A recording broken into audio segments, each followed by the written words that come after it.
Good morning again. We apologize we had to take the bus, and so it's a snail-paced one.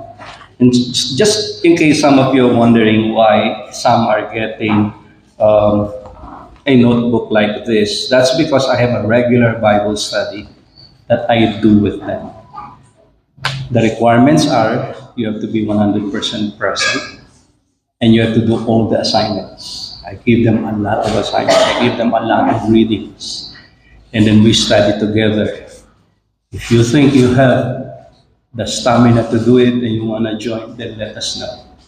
So you can join our Bible studies. We meet online and we also meet face to face from time to time. Like we will be meeting today after our Bible are face to face. But I require 100% commitment, attendance, and compliance with the assignments that we are reading together because they do read a lot of things and there are no excuses. And I ask them during our meeting whether they have read or not, or they have gone through the things that they were supposed to study. So those are the things that we do together. Okay.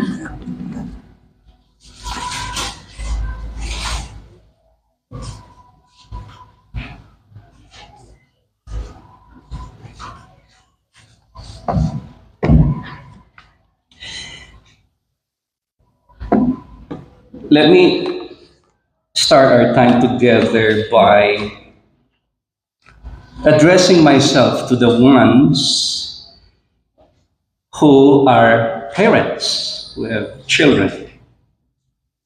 Addressing myself to the grandparents who have children and grandchildren. Addressing myself to those who are planning to be married and have their own kids and raise their own kids. Or maybe titos and titas who love their mga pamangkin and they are part of the lives of these people as they grow up. What is the one thing that you would want to see in the lives of your children grandchildren, nieces, nephew. What is the one thing that you would like to really see that will make you happy?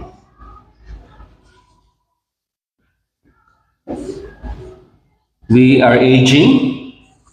We cannot reverse. Those of us who are seniors, I always say we're a step closer to eternity.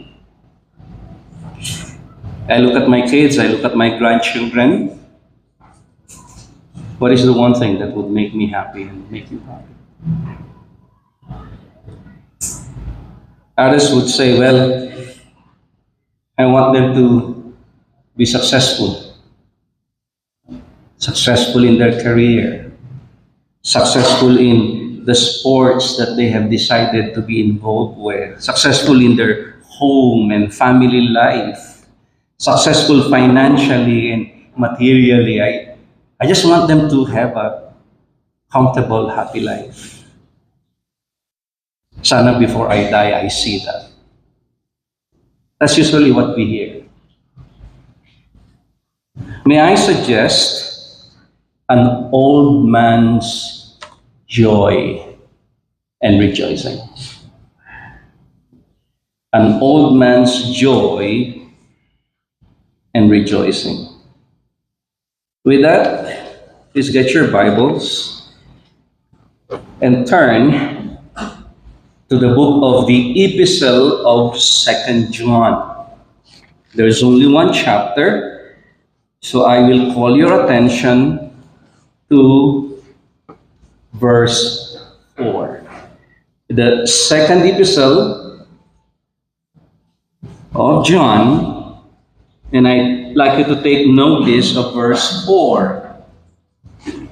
And it says, I rejoice greatly to find some of your children walking in the truth, just as we were commanded by the Father. The writer, observing the children of the elect lady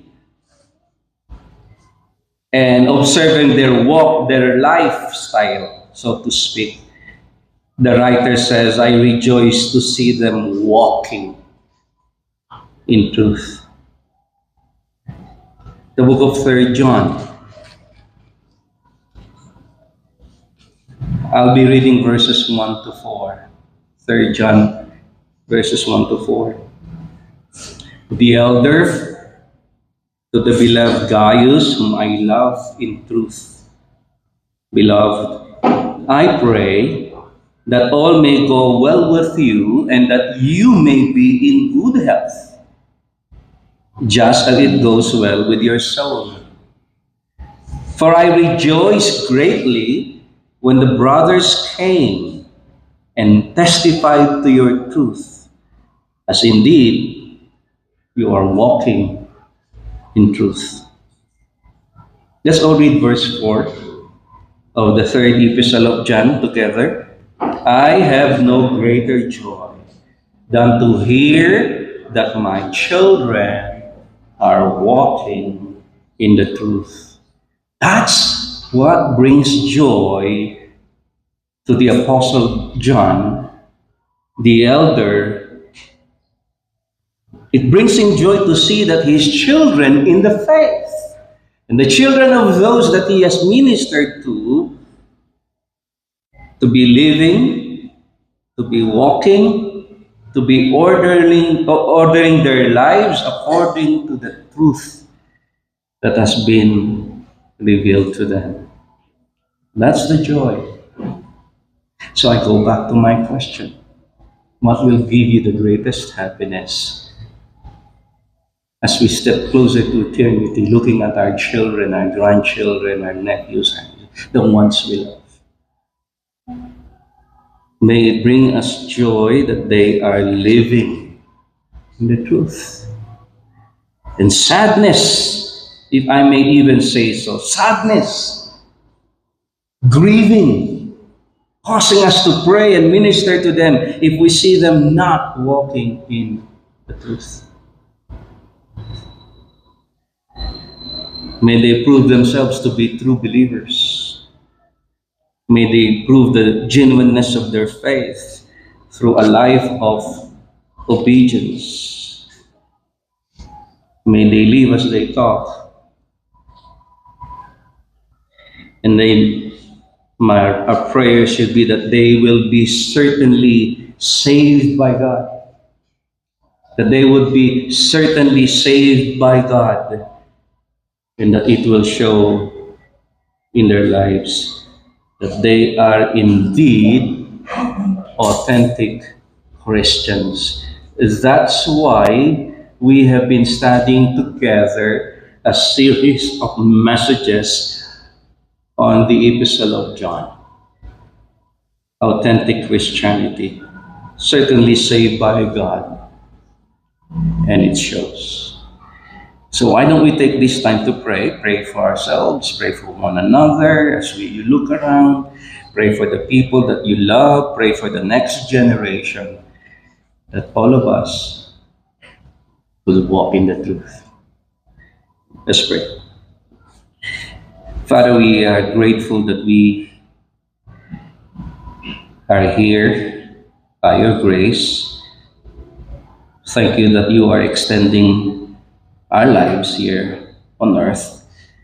Thank you for another day, a day to worship you with brothers and sisters, a day to constantly remind ourselves and one another to make sure that we are walking in the truth, that we are living according to your truth, that we are living a life of obedience to your truth. Guide us, exalt your name in our midst, we pray, that the words of my mouth and the meditations of my heart, including all of us, be acceptable to you, Lord, we pray. In Jesus' name, amen. Well, the last Sunday I was with you, we looked at briefly an introduction to the book of the Epistle of 1 John. We looked at the author. We emphasized that if externally, it is agreed upon by a greater consensus that John the Apostle is indeed the author of the first epistle of John, but more so the internal evidence. The same vocabulary, styles, theme, you would see the Gospel of John in comparison to the first epistle of John. Almost the same. Very much actually the same. I'm not going to go through all the details as we have seen that. And we have the video via YouTube. So if I wish, and I hope that you have seen that in YouTube. So if you don't know, later we'll show you how to access this in YouTube. Secondly, we look at the recipients, the one that he is writing to. As you read through the epistle of First John, you would see a very close, tightly knitted, bonded relationship between John the author and the believers, the recipients. Ang close ng kanilang relationship. We have readers and recipients of the letters known and dear to the shepherd John. They are so dear to him that he addresses them as children. Let's look at some of the passages of the scripture. 1 John. So we'll be, again, as usual, going through a lot of verses together. 1 John chapter 2, verse 1. Verse 1 says, "My little children." Notice that? He addresses them as little children. "I am writing these things to you so that you may not sin. But if anyone sin, we have an advocate with the Father, Jesus Christ, the righteous." He calls them my little children. And one of the reasons is that John by this time is very old. Considered the last man standing. That is to say, the only apostles living at this time. Okay? So age-wise, he can really call these people little children. But more than that, the intimate relationship that they have would cause the Apostle John to call them my little children. Chapter 2, verse 18. Children, it's the last hour. And as you have heard that the Antichrist is coming, and so now many Antichrists have come. And again in verse 18, children, to 28, chapter 2, verse 28, and now little children, abide in him, so that when he appears, we may have confidence and not shrink from him in shame at his coming. Again, addressing them as little children. Chapter 3, verse 7. Little children, let no one deceive you. Chapter 4, verse 4. Little children, you are from God and have overcome them. For he who is in you is greater than he who is in the world. Again, addressing them as little children. 5:21, the last verse. Little children, keep yourselves from idols. So you could see a close relationship between the author and the recipients, the believers. Thus, he is able to address them as children. Whether they are physical children, or some of them were physically children of John, we really don't know. But we can safely assume that they were his spiritual brothers and sisters, and thus he considered them his spiritual children. And I'd like to emphasize this. John is not an elder. He is not a pastor. He is not a bishop. He is not a shepherd that lords it over the church. He does not lord it over the sheep. Rather, he is one who loves and cares for the people. I've said this the last Sunday I was with you. He was not just a shepherd behind the pulpit. He was a shepherd in the field. And I like what Martin Lloyd-Jones said. So if you look at our monitor, Martin Lloyd-Jones said this: to love to preach is one thing. To love those to whom we preach, quite another. And that's why John is called the apostle of love. The one who is one of the sons of thunder. As the Lord ministered and worked in his life, he became an apostle of love. To love to preach is one thing. To love those to whom we preach, quite another.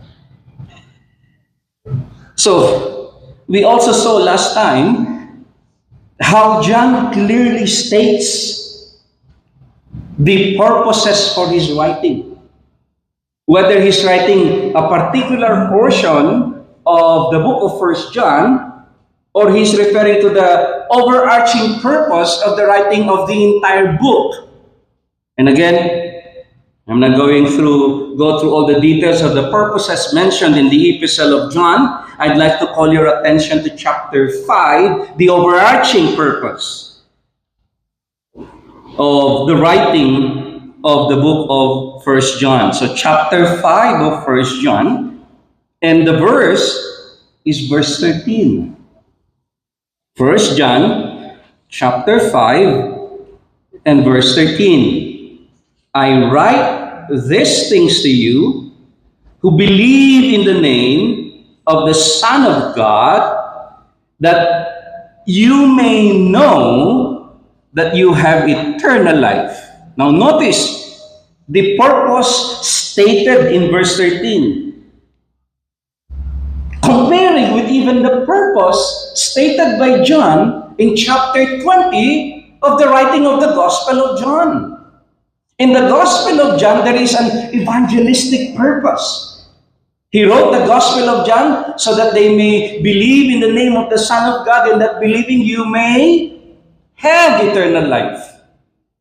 The Epistle of John is being addressed to believers. Those of you who truly have believed, these things I am writing so that you may know. And the word know is something that you need to notice when you read the entire book of John. How many times did the word know appears in the book of First John. Because the book of First John is a book of certainty.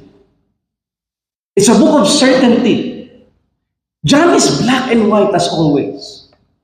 And John is telling the believers that he is writing, you may know, you can be certain.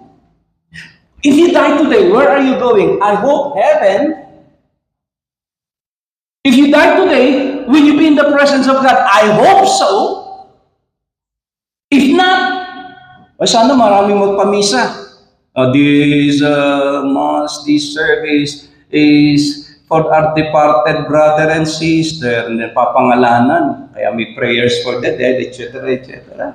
No, John is not like that. John is, even while you're alive, walking the face of the earth, you will and can know and be certain that you have eternal life. You can be certain that you have eternal life. So that's very important. Besides all the other purposes he mentioned, one of which is that they might have joy in having fellowship with the Father and with the Son, in not continuing in their sin, and so on and so forth. The overarching is, I want you to know, I want you to be sure, I want you to be certain that you have eternal life. That's in John chapter 5, verse 13. I like what John Stott has to say about this. I don't know if you can see this, but here's what John Stott has to say. Against this background, to read the letters of John is to enter another world altogether. Its marks are assurance, knowledge, confidence, and boldness. The predominant theme of these letters is Christian certainty. Their characteristic verbs are ginoschein, from ginosko, to perceive, a deny, to know, while a characteristic noun, paresia, or confidence of attitude or boldness of speech. The certainty of Christian people is twofold. It's objective and it's subjective. Objective, that the Christian religion is true. Subjective, that they themselves have been born of God and possess eternal life. Both are expounded by John, who takes it for granted that the double assurance is right and healthy. His teaching about these certainties, their nature and the grounds on which they are built, urgently needs to be heard and heeded today. It's a book of certainty. And again, I'm highly recommending all throughout the series that we will be having together in the book of 1 John, every time I'm scheduled to come and preach, keep on reading. Every week, keep on reading the 5 chapters until you get so familiar with it, you will know.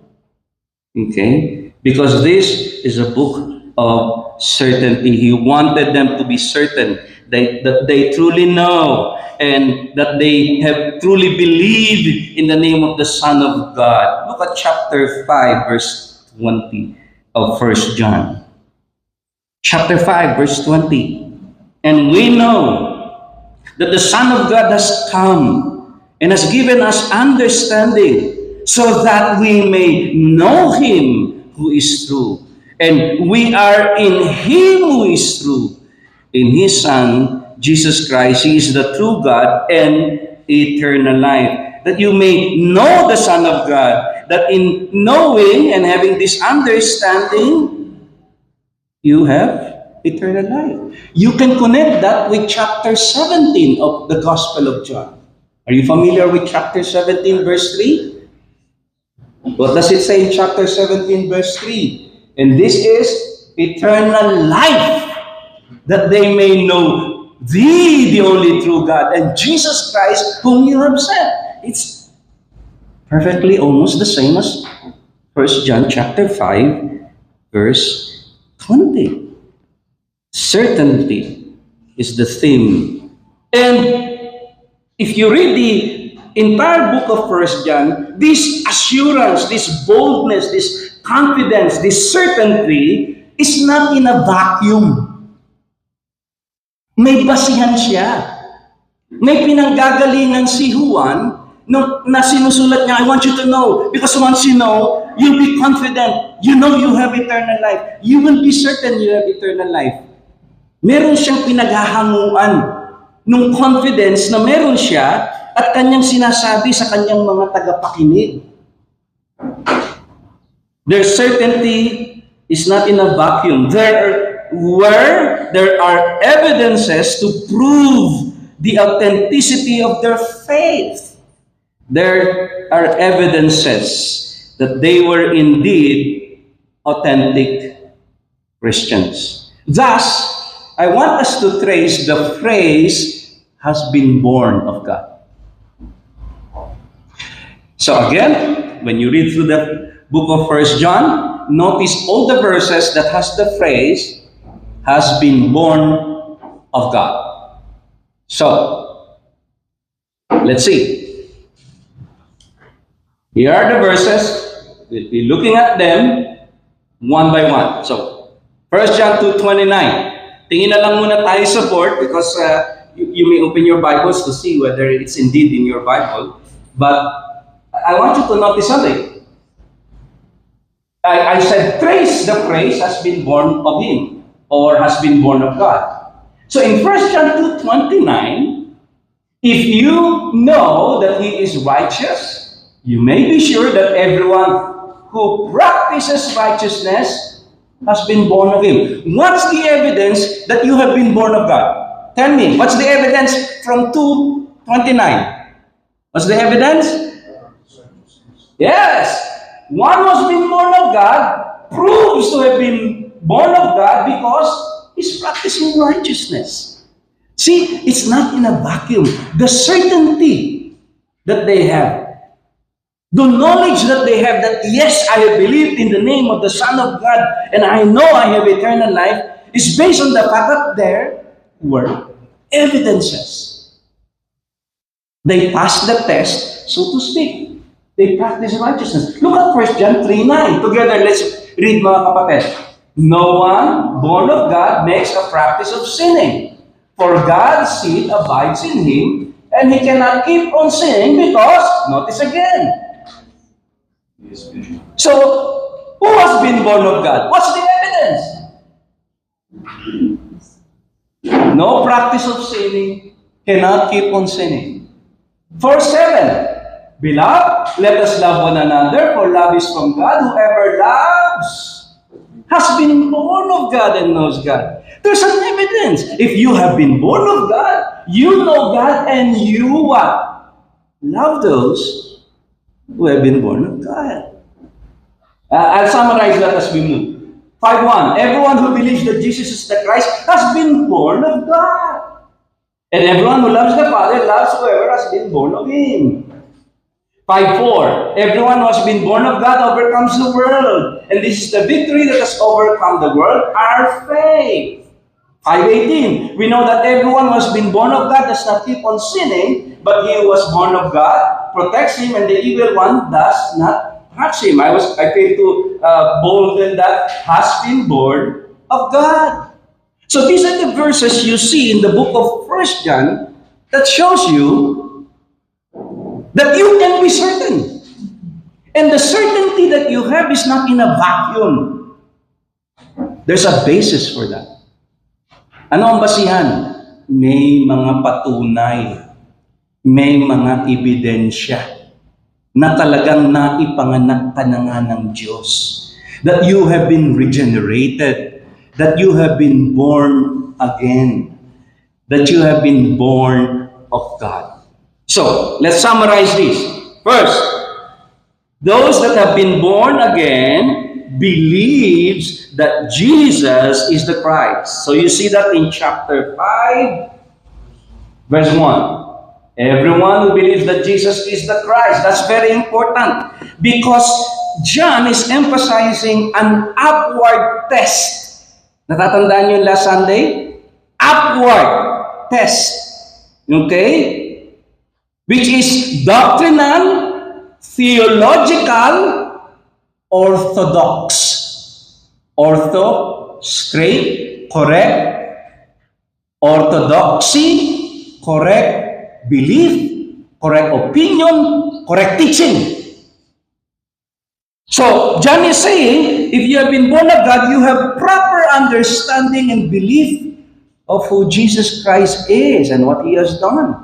Orthodoxy. There's an upward test that you have to pass. An upward manifestation. It has to do with your understanding of God and belief in God.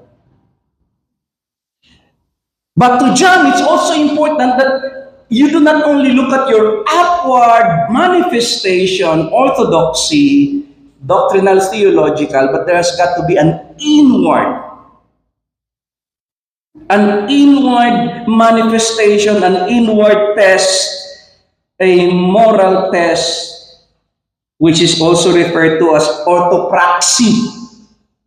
Correct practice. We see that in chapter 2, verse 29. If you know that He is righteous, you may be sure that everyone who practices righteousness has been born. So those that have been born of God, you would see a life that is not sinless, but a life that is sinning less. Okay? So there's a huge difference. We never teach we will be sinless, but Christians who are constantly growing should be sinning less. So, may pastor na nag-joke kung dati, nakaka-5 basyo ka ng alak, ngayon, isa na lang. Okay?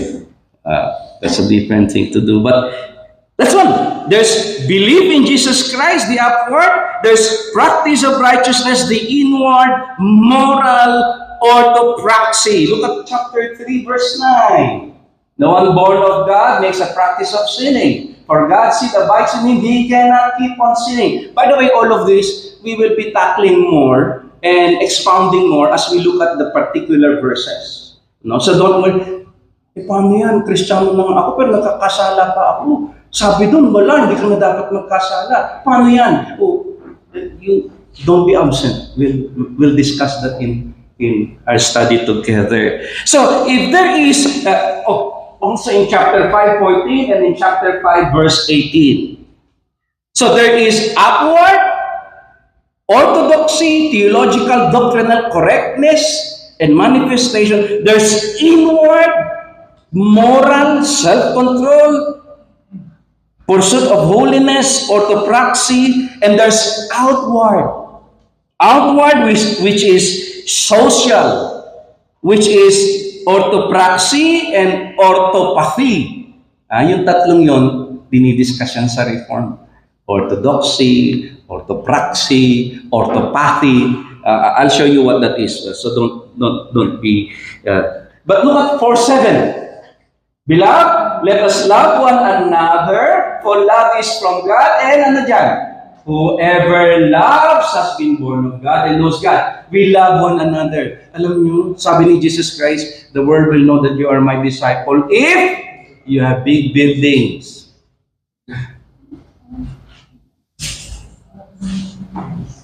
No? The world will know you are my disciples if marami kayong pera sa congregation. Masarap yung pinapakain nyo. Sarapan nyo. Sarap. The world will know you are my disciples. You love one another. May I tell you, this is where we fail a lot. Of course, we fail in many, even our own personal pursuit of holiness. It's very rare. You know why the Church of John MacArthur became a very well-known church? It's not because of MacArthur himself. It's because of what the congregation. I've been there several times. Probably I've been there, if my memory serves me right, I've been there 7 times. I've attended Shepherd's Conference. I've attended. Believe me, you will feel the warmth of the congregation. You'll feel it. When you come, hindi ka nandun sa isang sulok lang. Walang babati. Kaya nga doon, palalo na pag Shepherd's Conference, pipila ka dun sa mga kainan. pag mga Pilipino na, alam nila yon, maraming bulsa. Talagay ng apple dito, banana dito, sandwich dito, cookie dito. Kasi, mahal di libre naman, kukuha na. Okay? At talagang kung kumain kami nun, sabi ko, hindi ka pa ba nabubusog, busog na busog? Ba't ka pa kayo nung kain? Di bale, ngayon lang ako pwedeng mamatay sa busog. Baka dati mamatay sa gutom. Huh? But they are known for that, the love. Kaya nga natatandaan nyo, when he started, nagyaryo pa sila niyan eh. A church that has a minister of around 900, if I'm not mistaken, if my memory serves me right. We'll go to that in details. But those who have been born of God, not only upwardly, inwardly, outwardly, there is manifestation. And I made mention of this, so if you want to take a picture of that. So, it's simply orthodoxy, orthopraxy, orthopathy. So you learn, you live, you love. That's just my note. So it's basically orthodoxy is correct doctrine, orthopraxy is correct practice or behavior, orthopathy is correct emotions or passion. Okay? I call this the love of the will, not the love of emotions, the love of the will. So that's very important. At importante ito kay John because again, he's talking about the certainty of believers. Not in a vacuum, but there are evidences that will prove that they are indeed believers. Why? Because they have correct understanding and belief of who Jesus is. They indeed are practicing righteousness and they have love towards those who are believers. So, we now go to our main text this morning, which is found in 1 John chapter 1, verses 1 to 4. So let's read this all together, mga kapatid. I have this in the monitor. Again, and I'm doing this so that you will get so familiar with it, even if your Bibles are closed, at least you remember some of it, if not remember all of it. So together, from the top, begin. That which was from the beginning, which we have heard, which we have seen with our eyes, which we looked upon, and have touched with our hands concerning the word of life. Life was made manifest, and we have seen it, and testified to it, and proclaimed to you the eternal life, which was with the Father, and was manifest to us. That which we have seen and heard, we proclaim also to you, so that you too may have fellowship with us. And indeed, our fellowship is with the Father, and with His Son, Jesus Christ. And we are writing these things so that our joy may be complete. And again, here's one of the purposes for which John has written, if not the entire book, but a portion of the book, that their joy may be complete, and we'll go to that. But I'd like you to notice with me two things as we look at 1 John 1 to 4. First, only 2 points to remember. First, the proclamation of the word of life. And I intentionally capitalized the letter L with a small letter W, and I'll explain. The proclamation of the word of life. And then secondly, the purpose of the proclamation of the word of life. These are the two areas that we will be looking at. So again, I hope that you have your Bibles. Turn to 1 John chapter 1, verses 1 to 4. Let's look at the proclamation of the word of life. Now, tingin lang muna kayo sa akin. One of the things that I have discovered as I study through the book of 1 John and have read other commentaries and listened to other preaching is that, listen to this, 1 John is very hard to outline. It's very hard. Kasi hindi siya linear. Hindi siya yung, he'll talk about a certain theme, he'll finish it, then follow it up, finish it, and then go. Hindi. Si John, he'll talk about something, pause, talk about something, pause, go back to what he was talking about, pause, introduce another, pause, go back to the other. So, para siyang circular. Kaya, all of those that I have consulted would tell you it's hard to outline. That's why in our chat room, I told you, make a list. Sana naman ginawa niyo. But make a list of the things that the verses that talks about Jesus Christ, or the believer's relation to sin, and about loving one another. Why? Because if you get all those verses, then you'll get an idea of what he wants to say about the Lord Jesus Christ, about our struggle with sin, and about our love for the brethren. So making those will help you understand the book of 1 John. But we will go as we see this in the scripture. So we'll start with verses 1 to 4. And another thing is that, again, John starts with a relative clause. That which was. So, what is he referring to? That which was from the beginning, which we have heard, which we have seen with our eyes, which we look upon and have touched with our hands, concerning the word of life.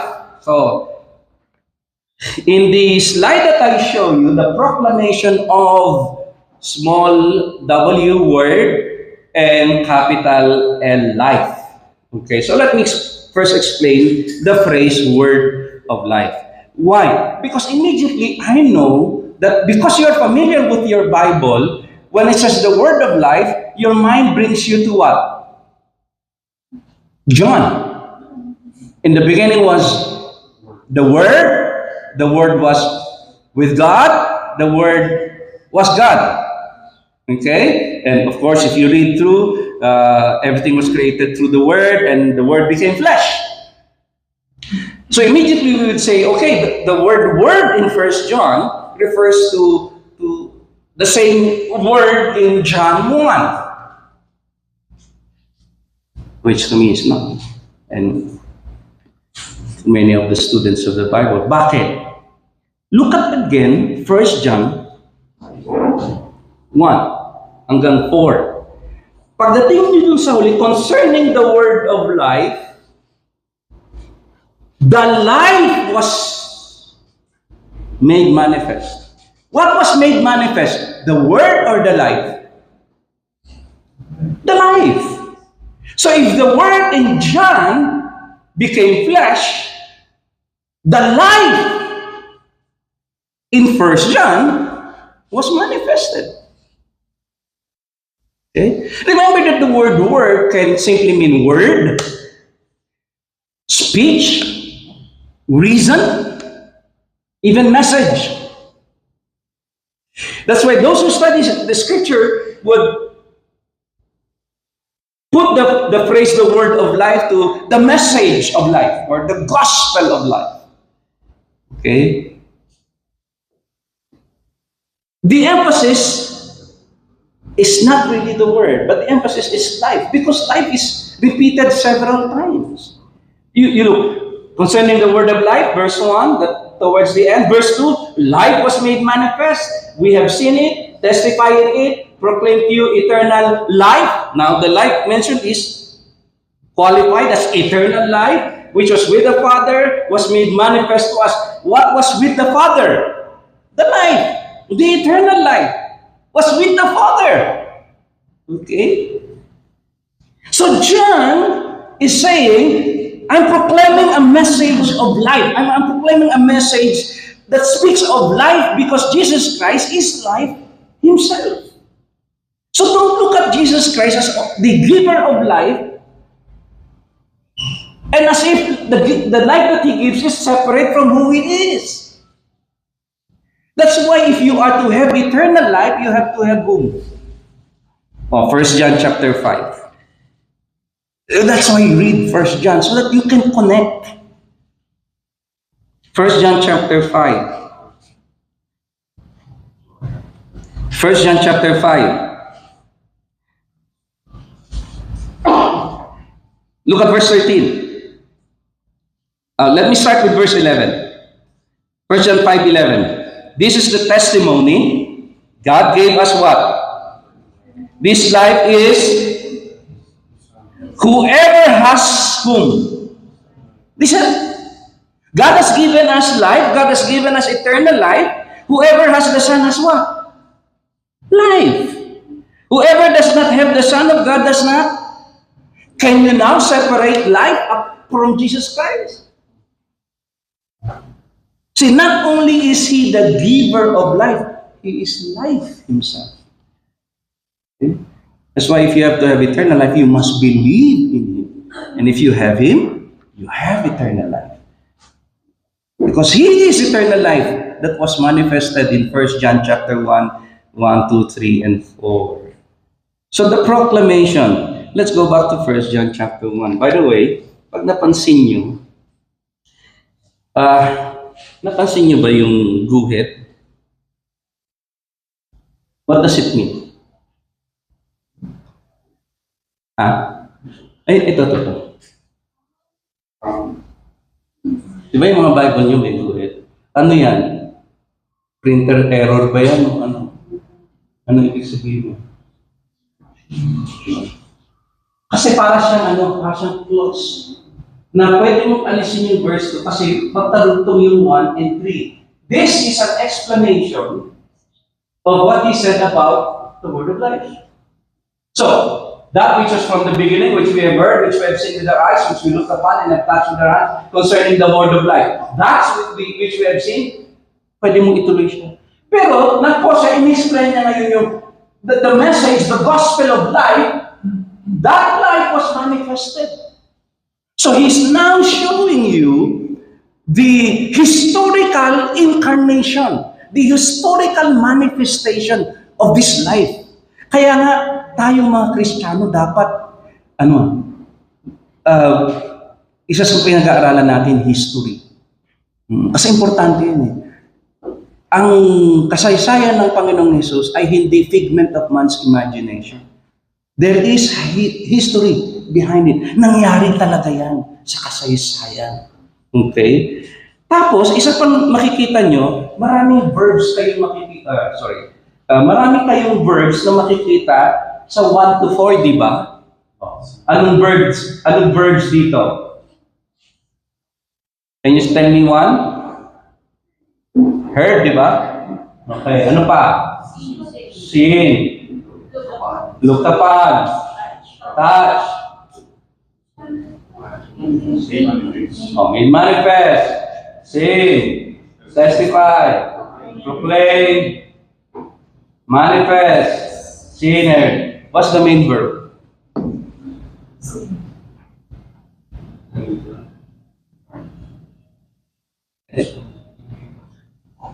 The main verb is this one. We proclaim. Okay?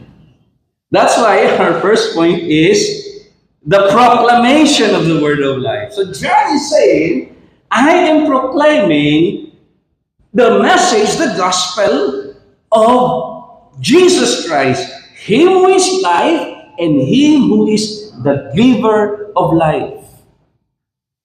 And he explains why he has the authority to proclaim. Why can I proclaim? Okay, one, he's an eyewitness.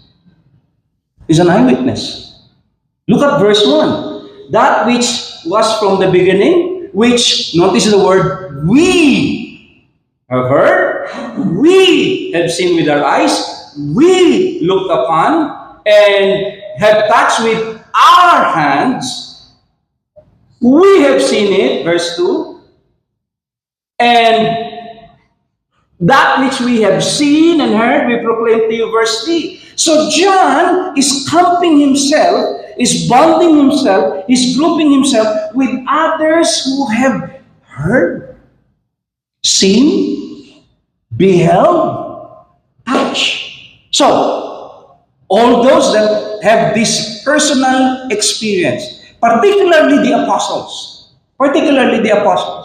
So the reader, I believe, would be all believers during that time who have had the same experience of John, that can testify and proclaim, but particularly apostles. He's an eyewitness. At ang ganda pa dito eh. Tingnan nyo ha, what we have heard, John, guni-guni mo lang yan. Yung narinig mo, guni-guni mo lang yan. O hindi, that which we have heard, we have seen. O John, namalikmata ka lang. Namalikmata ka lang. Oh, no, no, no, no, no, no, no. That which we have heard, we have seen, we beheld. Hindi. Kala mo lang yun. No. We have heard. We have seen. We beheld. We touched. See the progression? You know why John is saying this? Because during that time, there was a heresy that was growing. It's called Gnosticism. Okay? And better known as others as dualism. No, hindi. There's Holy Spirit. Spirit is okay. Spirit is holy. Anything material is evil. That's why they cannot accept that Jesus Christ came in the flesh. Bakit? That would make the Spirit unholy. Because nag-unite sa evil flesh. No, no, no. There's got to always be. So John is battling that. No, no, no, no. He came. We heard Him. We saw Him. By the way, sabi niya doon, we heard, we have seen, we looked upon. Or we have seen and we beheld. Those are same, but mas mabigat yung isa. Yung isa, alam mo, naglalakad kayo sa Maharlik, ha? Pagtingin mo sa isang tindahan, nagandahan ka dun sa nakita mo. You have seen something. And then, nilapitan mo. And you, anong tawag doon? Sa Tagalog? Indusisa. You scrutinize it. That's the word beheld. And you were not satisfied. You sensory evidences. John is saying, no, he came. Because there's another group during that time known as Docetists. Yung Docetism, ang paniniwala nila, no, he seemed to have become flesh. But no, it's not. He seen. Dokeo. He seen. But hindi. May mga paniniwala pa nga, nung binautismohan si Jesus Christ, Christ came. Nung pinapahirapan na siya at pinako sa krus, Christ left. No, John is saying, He's fully God, He's fully man. And we have heard, we have seen, we have investigated, we have scrutinized, we have touched.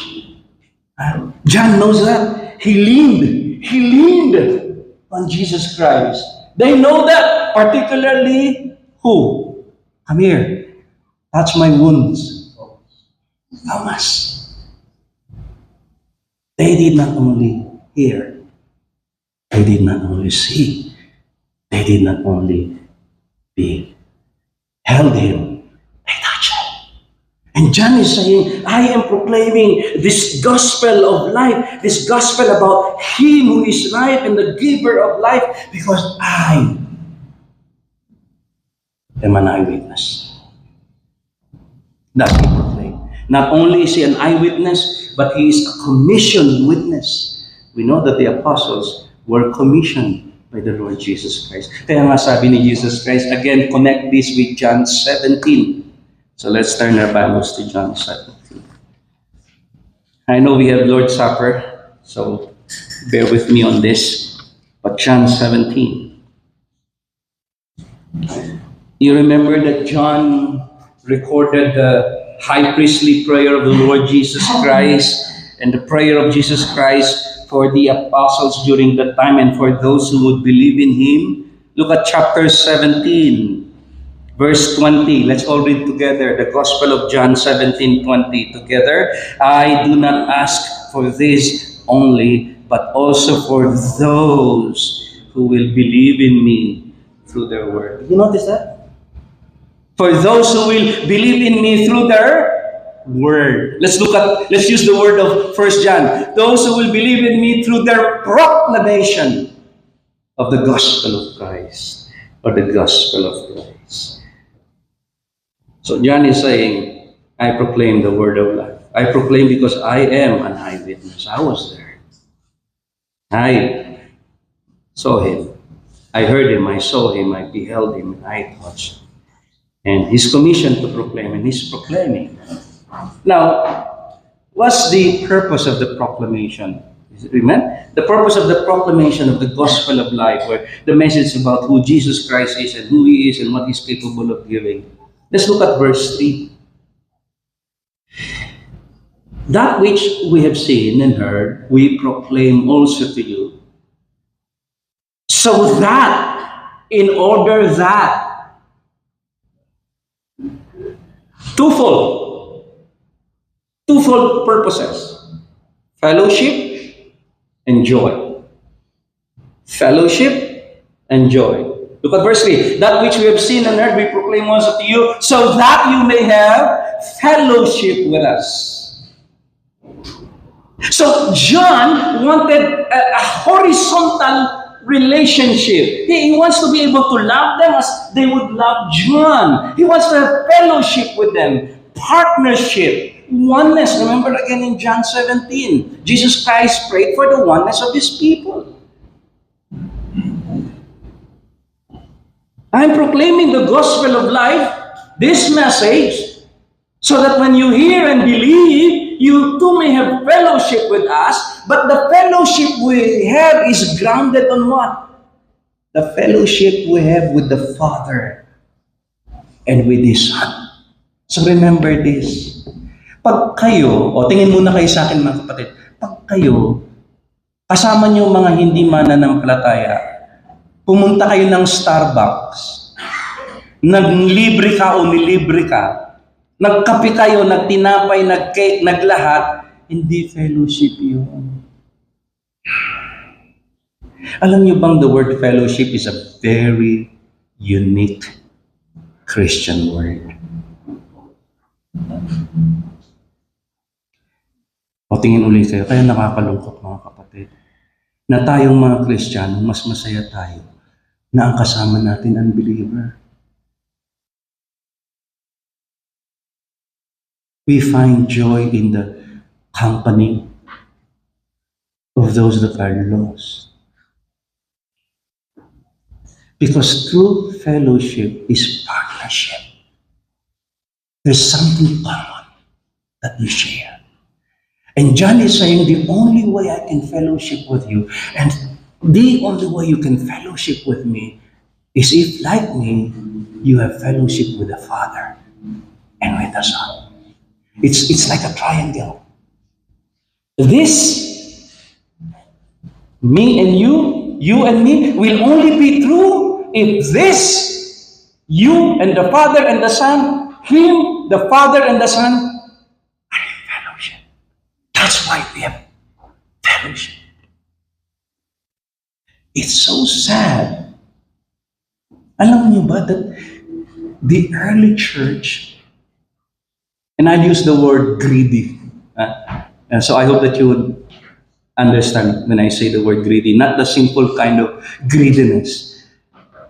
But they are so, one commentator used the word addicted. They are so addicted to the fellowship of the saints that you see this in Acts chapter 2. Let's look at that. Acts chapter 2.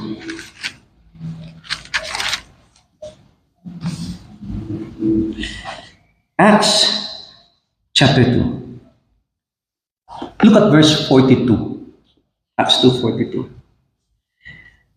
And they devoted themselves to the apostles' teaching and fellowship.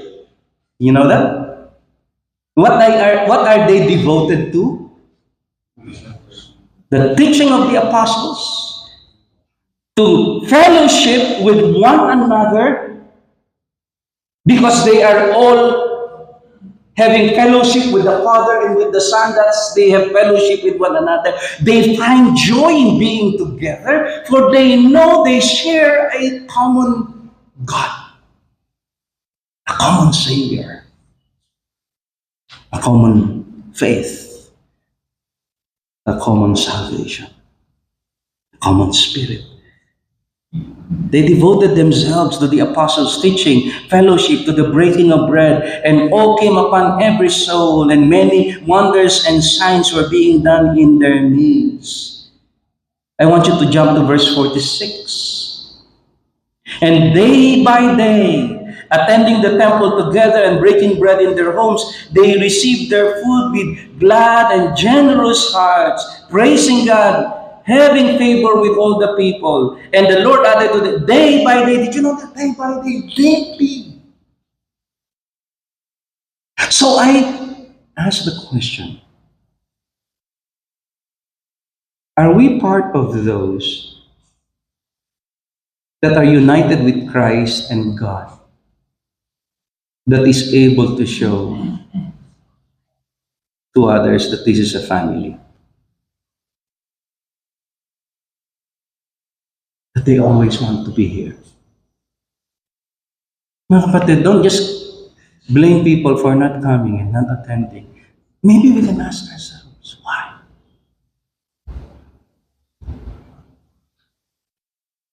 Am I contributing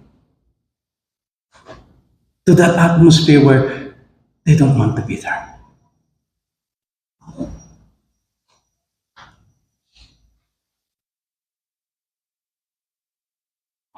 And so John proclaims, because he is an eyewitness. He was commissioned to proclaim. And he's proclaiming because the only way these people will have fellowship with him is if they hear the gospel of life. They would believe in Jesus Christ and they would have fellowship with the Father and with the Son. Now they can have fellowship together. I rejoice when we have lunch together. Believe me, I really do. I like it when we're able to sit down and joke with each other and sometimes talk about wag lang superficial. Yeah. Kaya ako, mga kapatid, maging masaya kayo if somebody will text you about their problems, their difficulties, their struggles, because they believe in you. Because they know that you have fellowship with the Father and with the Son. He, she can also have fellowship with you.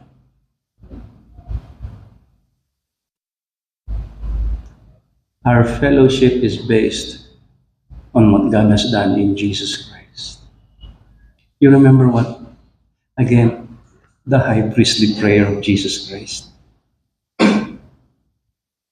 As we celebrate the Lord's Supper, which will be led by Brother Thomas,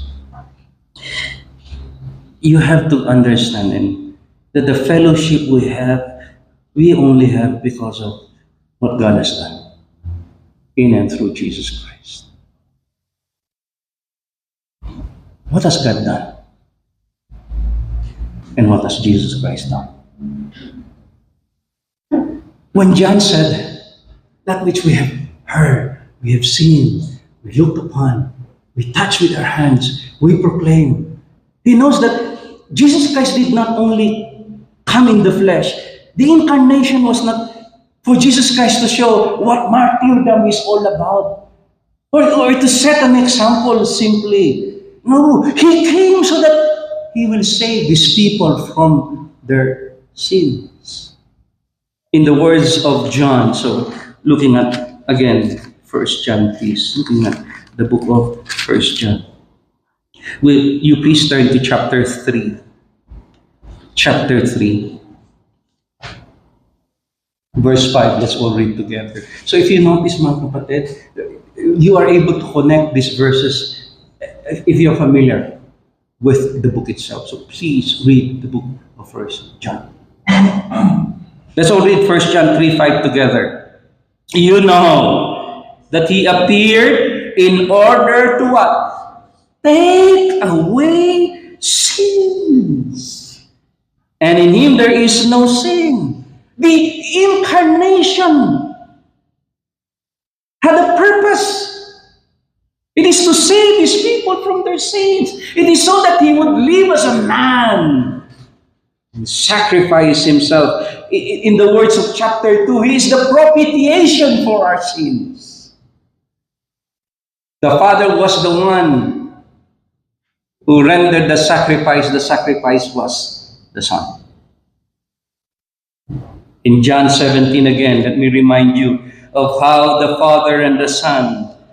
Now, you might be, bakit Father and Son? Where's the Holy Spirit? The Holy Spirit will be mentioned, and the Holy Spirit is assumed. But you have to understand why ganun yung emphasis ni John. Kasi because of the heresy. The heresy existing during that time is questioning the deity and the humanity of Jesus Christ. That's what he's addressing. Kaya yun ang kanyang binibigyan ng diin. Okay? But in John 17, which we have studied before, the high priestly prayer of the Lord Jesus Christ, let's start with verse 1. When Jesus had spoken these words, he lifted up his eyes to heaven and said, Father, the hour has come. Glorify your Son, that the Son may glorify you, since you have given him authority over all flesh. Notice this, verse 2. Since you have given him authority over all flesh, to give. He came to take away sins. He came to give eternal life. To whom? To those that the Father has given him. See? The Father has given some people to the Son for the Son to give eternal life. Has he accomplished that? Well, let's continue reading. Verse 3. And this is eternal life, that they know you, the only true God, and Jesus Christ whom you have sent. I glorify, verse 4, you on earth, having accomplished. Notice that. Having accomplished the work that you gave me to do. And now, Father, glorify me in your own presence with the glory that I had with you before the world existed. I have manifested your name to the people whom you gave me out of the world. Yours they were. You gave them to me, and they have kept your word. Now they know that everything that you have given me is from you. I have given them the words that you gave me, and they have received them, and have come to know in truth that I came from you, and they have believed that you sent me. So, John is proclaiming this life, this eternal life that became flesh, that was manifested, and manifested for a reason, and that is to save sinners like you and me. So that in saving sinners like you and me, we'll have fellowship with the Father. We'll have fellowship with the Son. We'll have fellowship with one another. We are privileged today to have a physical, visible manifestation of what Jesus had done, so that those who are His will have fellowship with Him, with the Father, and with one another. That's why we have the Lord's Supper. Not only does He proclaim the gospel of life, so that there will be fellowship with the believers, fellowshipping with the Father and with the Son. I'll continue this topic on fellowship next Sunday that I'm scheduled to be with you. But he gives a second reason. Look at 1 John. So he says in verse 3, that which we have seen and heard we proclaim also to you, so that you too may have fellowship with us. And indeed our fellowship is with the Father and with His Son, Jesus Christ. And we are writing these things. I believe that particularly the ones that he is writing at that moment, we are writing these things so that our joy may be complete. What completes the joy of John?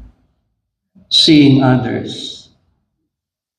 Not simply having fellowship with them, but seeing others having fellowship with the Father and with the Son. It gives him joy to see others saved.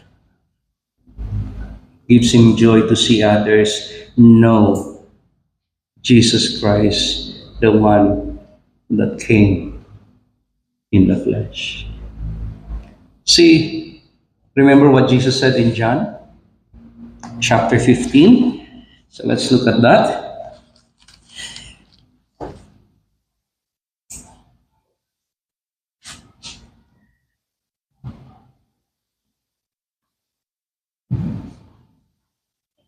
I do not know who preached this one, but in John 15, these words I've spoken to you, do you recall? 15:11. These things I have spoken to you, that my joy may be in you, and your joy may be full. See, it is only through the proclamation of the gospel of life, sinner believing in Jesus Christ, having the words of the gospel, that they will have the joy that comes from Christ, and their joy will be full. Remember, joy is found only in the presence of God. Psalm 16, in thy presence is fullness of joy. At thy right hand there are pleasures forevermore. So what have we seen this morning? We have seen that Jesus Christ, who was from eternity, became flesh. That which was from the beginning. That which was with the Father became flesh. Now I am aware that that phrase, that which was from the beginning, has two schools of thoughts. There are those who say that that which was from the beginning is the beginning of the proclamation of the gospel or the coming of Jesus Christ. There are those who believe that that which was from the beginning refers to the beginning, like in the beginning was the Word. And that's what I believe it's referring, because of the fact that he said which was with the Father. And the reason I'm saying that is I know your followers, or there are those of you who really follow John MacArthur a lot. MacArthur leans on the second. Okay? Like Dodd. But I lean on the fact that that which was from the beginning is that which was really from the beginning. So we learn that that which was from the beginning, the eternal life, became flesh. And this, who became flesh, is being proclaimed. And it is only through the proclamation of the gospel of life that people can have fellowship with the Father and with the Son. And as the gospel is proclaimed, sinners who would believe in Jesus Christ as Savior and Lord, then they will have fellowship with the Father and with the Son, and have fellowship with those who are fellow believers. And that's gonna give joy. So, as a practical challenge to all of us, let's make sure that because we know Jesus Christ and we know the Father and we have fellowship with Him, we have the joy of fellowshipping with brothers and sisters. Let it start from this small community. Yeah. Be known in the lives of others. Kaya, kumusta ka na, kapatid? Pag inimbita kayong magkape, gawa niyo ng paraan, magkape kayo. Iba sa inyo, hirap imbitahin. Inimbita ko kung magbabayad eh. Huh?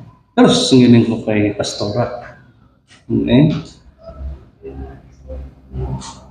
Alam niyo kung bakit? Iron sharpens iron. We help each other grow. That's why yung Bible study that I have with several of the people of our church, I really am requiring them be present when we meet online, be present when we meet face to face, do all the assignments. Okay, and then we discuss together.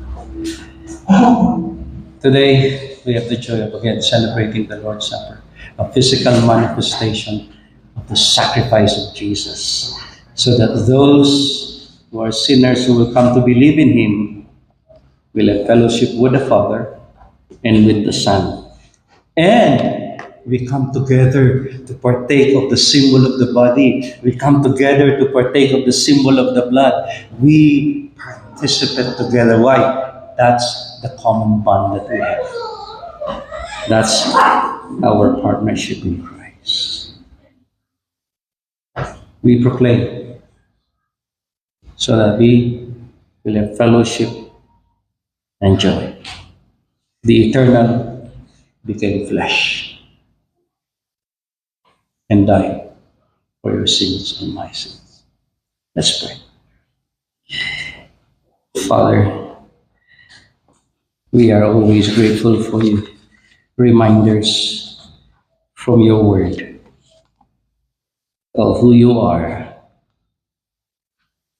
who our Savior is, what has been accomplished, so that sinners like us would be forgiven of all our sins. Thank you that you have allowed us to experience new birth. And by your grace, you have caused us to be born again. Thank you that because of this, we have fellowship with you, our Father, with our Lord Jesus Christ, and with the Holy Spirit. And this fellowship that we have with you, we have with those who have fellowship with you. As we come to the table, as we come to the Lord's Supper, remind us that the Eternal One was manifested to take away our sins. We commit to you the rest of our time together in Jesus' name. Amen. Brother Dons will lead us in our Lord's Supper.